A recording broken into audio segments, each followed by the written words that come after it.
treat you good. Rockerazzi.com, 98.7fm.com. So excited. To my left, Ultravox, Warren and Midge of Ultravox. How's it going, you guys? All right. It's going well. It only took us 30 minutes to set this up. It's only taken us 30 years to make an album. That's what I was going to say. Which brings me to my first question.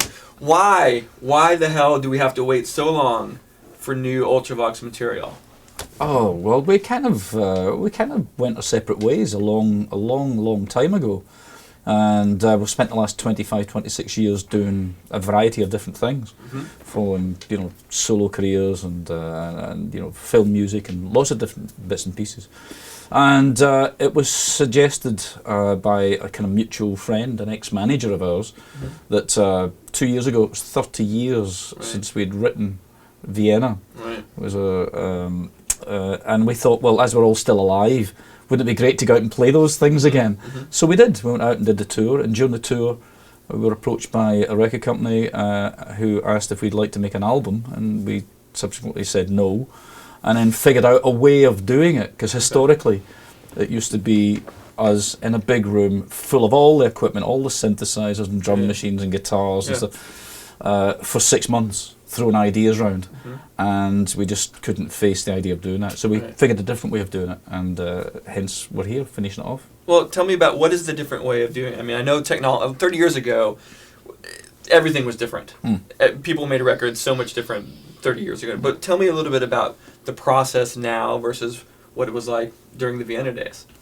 Well, in those days we all used tape. Yeah. Well, MIDI, there's tape here, though. Yes, but that's kind of an anachronistic throwback for people who want that warmth, man. Right. There was only tape, and MIDI didn't really exist. MIDI was just kind of coming in to the picture around the time we broke up.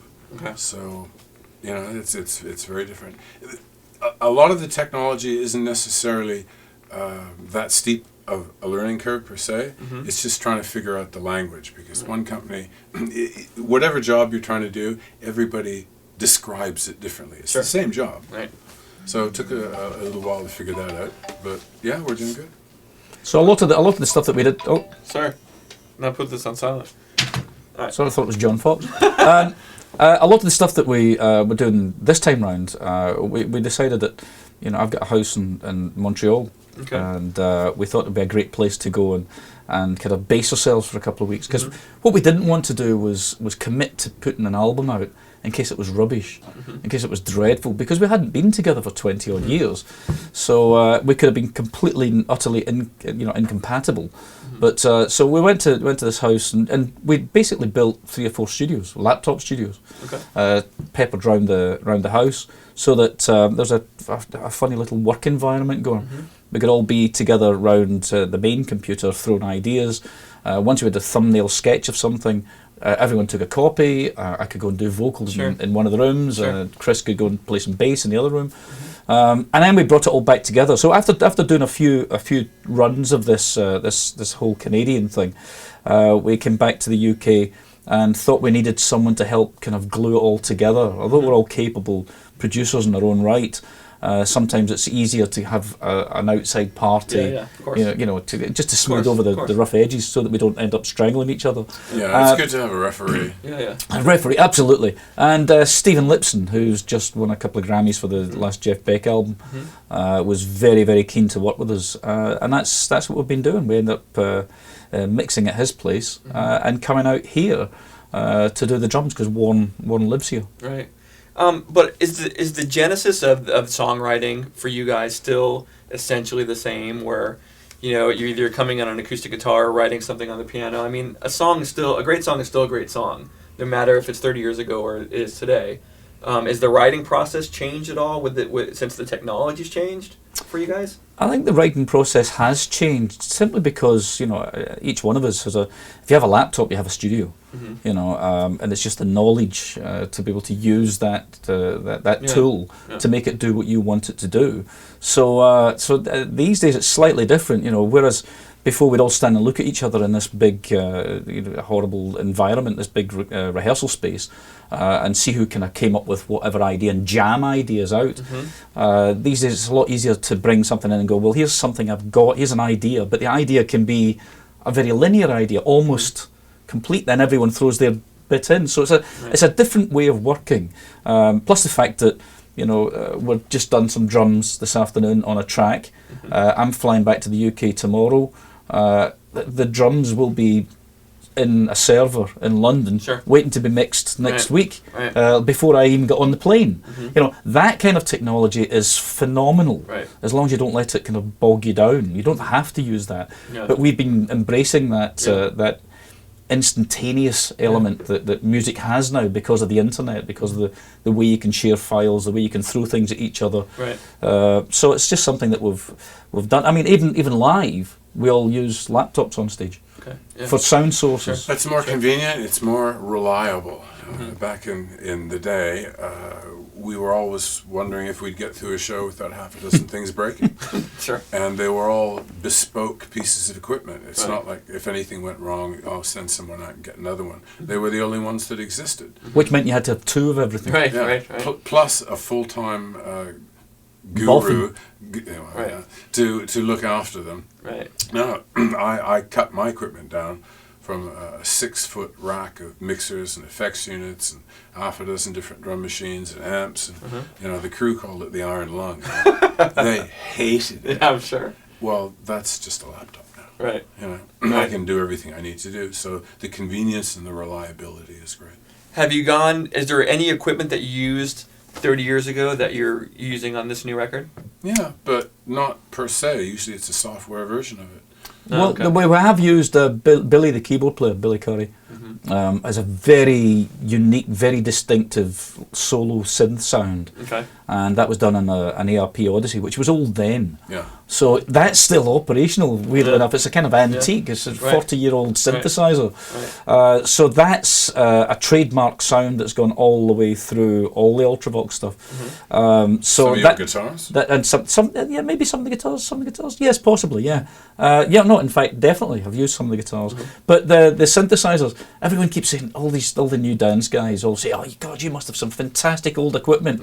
We go, no, we dumped it the moment you could get something that had memories, like something you could store a sound. How cool was that? You know, but because in the early days you had to kind of repatch all the sounds, remember all the settings in between songs, which is a difficult thing to do. Or when they did have memories, they were so fragile that it took a long time to load them in. You loaded the patch information in off of cassette tape.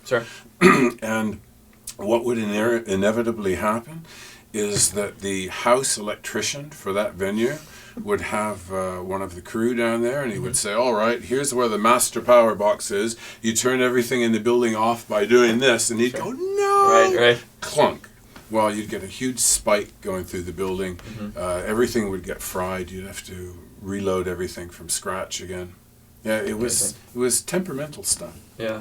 Any thoughts, you guys, about when you're listening to, I don't know if you keep up to date with current rock radio or alternative radio, but there's so many bands now that clearly have this kind of thread that you guys started way back in the day, and bands that come to mind are the Killers or, let's just use the Killers for example, who, I mean, clearly are derivative in some form or fashion from what you guys were doing so long ago. And it's MGMT, another band. And these bands are doing what you guys did, you know, carrying the torch back then. Any thoughts about that? I think that's the way music should be. You know, I mean, the fact that, you know, the only reason that we're all musicians, you're a musician as well.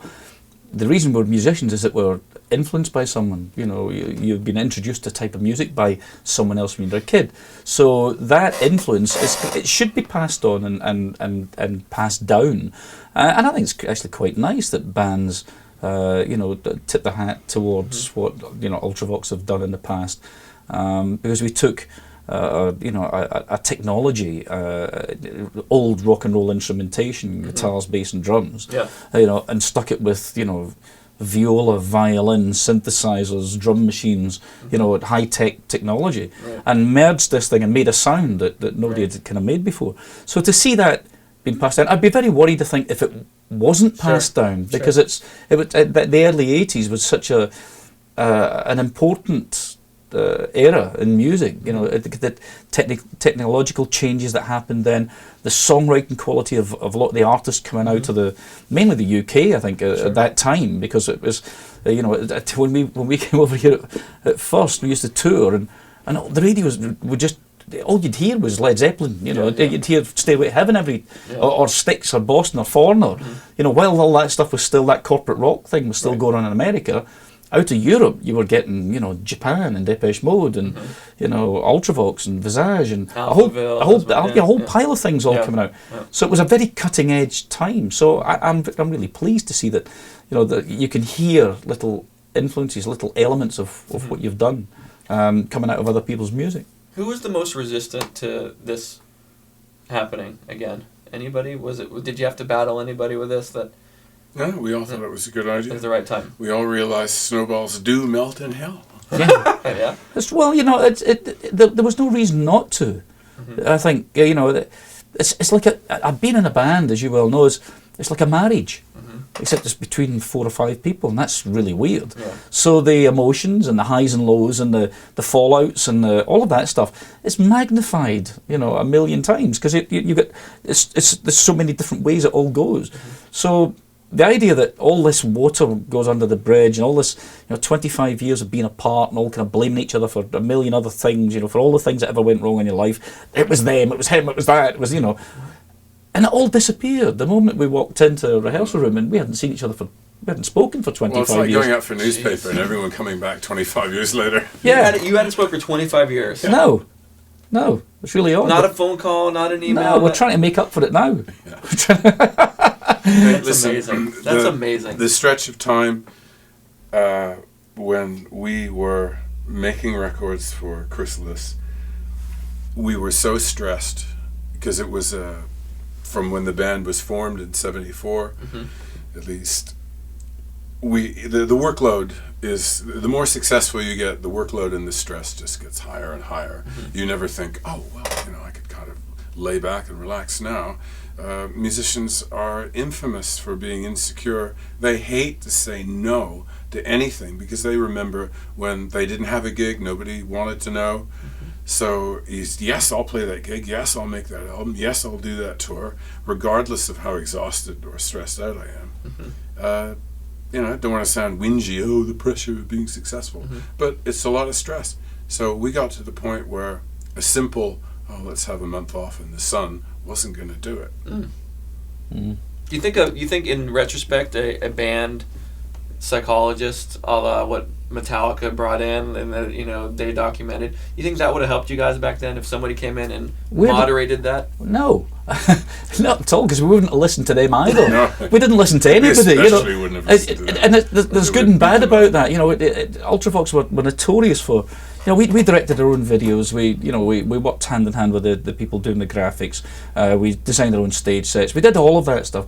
We used to walk into the record company with a finished product, a finished record that they hadn't heard, hadn't A&R'd, hadn't anything to do with, and we used them as a vehicle to sell you. That's it. You gave us the money. We made the product. We've given it to you. Now it's your job to get it on the radio and get it in the shops. That was all we needed to do. We didn't really need, you know, anything else. You know, pulling us around or telling us what to do.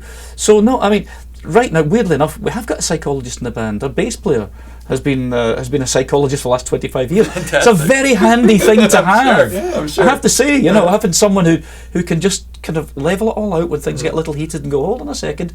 But can you prescribe? This is what he's saying. Can you prescribe medication? I didn't think to ask you that. I mean, that's a good question. Right? I mean, that's the real question. If he can put you on like some Lexapro or something, you know, level things out. Listen, tell me about the new record. What can fans expect? Because as we spoke a little bit prior to the interview, Midge, and for those of you out there that don't know, I'm a huge Ultravox fan. And I'm going to embarrass Tom. Tom didn't know who the hell you guys were when you came in. I had to tell him who you guys were. No, just kidding, Tom, but partially true. But anyway, these guys were definitely a majority of the soundtrack of my life, all through jogging through various rivers through Europe. So it's a real honor to be sitting here. So I'm completely stoked about the new record. Can you give us just a little taste of what to expect? I think the best way of describing it was when I played it to a record producer friend of mine, a guy called Chris Hughes. did all the Adam and the Ants things, Yeah. and you know, he's a fantastic Tears for Fears things, and he said it's got Ultravox's DNA all over it. Cool. You know, and I thought that's exactly what it should be. It's kind of like, I don't know, in a way we have kind of come out a time machine, haven't we? It's like, you know, we've stepped out the Doctor Who's TARDIS, and here we are, you know, 25 years later, and it's an Ultravox album for today. It's using cutting edge technology, but it's still very distinctively Ultravox. It still has the melodies, the soaring vocals, the soaring synth lines, the drama, the ambience, the atmospherics. You know, it swings from. In fact, we were talking about it earlier. It swings from, you know, out and out, you know, electronic rock, right through to textural, ambient, Sigur Rós kind of, you know, Cool. painting with music. So it does, and there aren't many bands who do both sides of it, and we've always kind of embraced all of that. Yeah. So it's very, very much an Ultravox record, but with the joy of having spent just over a year putting this together, having the time to go back in, again, as we were saying earlier, to go back in and look at the songs and look at the tracks and think, is this up to scratch? Is this substandard? Because when you're under pressure, the pressure Warren was talking about from a record company, and you've got a tour to do, and you've got another album to get out, you've got to get back in and rehearsal again and start writing the next one and whatever. There is no chance for that kind of break. This is the first time ever we've been able to stand back and go, let's go back in and rework that. You know, it's a good song, but it's not quite there yet. Yeah. And that's a fabulous luxury to have. Is there going to be a tour following this? A full-scale marketing blitz? If we're all still alive, yeah. You have a psychologist on the midway. It's likely. Yeah. Yeah, I'd say it's on the cards. The historic way of telling people there's a record out there is to go out there and play it. So I think that's what we'll do. And you guys are all up to that? I mean, does that excite you to get it to play live? We had such a ball doing the tour 2 years ago, the Return to Eden tour in Europe. It was just so fantastic doing it. Because it wasn't retro. There was nothing retro about it except the fact we were playing old material. We went out there and it was fresh and it was vibrant and it was relevant. Right. You know, it hadn't aged. Right. You know, not to that extent. It was great and the response was fantastic. And the great thing is we didn't kill each other. Right. Hey, last question for you guys. Legacy, because you guys have been through it all, but what do you think about the word legacy? Does that come into your daily mindset? How do you want to be remembered? How do you want your body of work to be remembered? I haven't finished it yet. That's a toughie, but I rather get the feeling by the time it really makes its presence known, we'll be past caring. Yeah. Well, it's you know, I think if there's an epitaph for anything you do musically, it's that we stuck to our guns and we there's a great expression somebody once said, if Ultravox wanted to scratch their nose, they'd have to kind of do it like that, because you have to do it the awkward way, you know, you have to do it, because sometimes the awkward way brings out the most intelligent music, it brings out the best results. And we used to drive a record company crazy because we refused to do what the current trendy thing All was. the obvious hacky Cliched things, nonsense. So I think the fact that we stuck to our guns and we aimed for quality, not quantity in our pocket. We aimed for quality out there somewhere. So you're not just doing it for the cash, is what you're saying, Midge? Cash is always nice. No, let me tell you, here's a classic. For the tour we did in Europe, Yeah. we rehearsed twice as long as the tour because we wanted to get it absolutely perfect. Now that sums Ultravox up in a. Well, you're here at Studio City Sound while Warren's doing drums, so you obviously are very hands-on in the process. You could just let him do the drums and have him send it to you. Yeah, but I think it's important It's that it's something, you know, we all share the stuff. We sit there and listen to it and go, bit this, bit that, try more of this, you know. It's a creative process, you know. Why would you want to miss out on that? Absolutely not. Which really refers to your earlier question. The four of us in a room, whatever we come up with and whatever we use to make the noise with, it's going to sound like us. Right. All right. Anything else to add, you guys? You guys have been. Oh, I guess it's over because Your time's up. Yeah. Brighton's calling. Brighton's calling. Will I treat you good?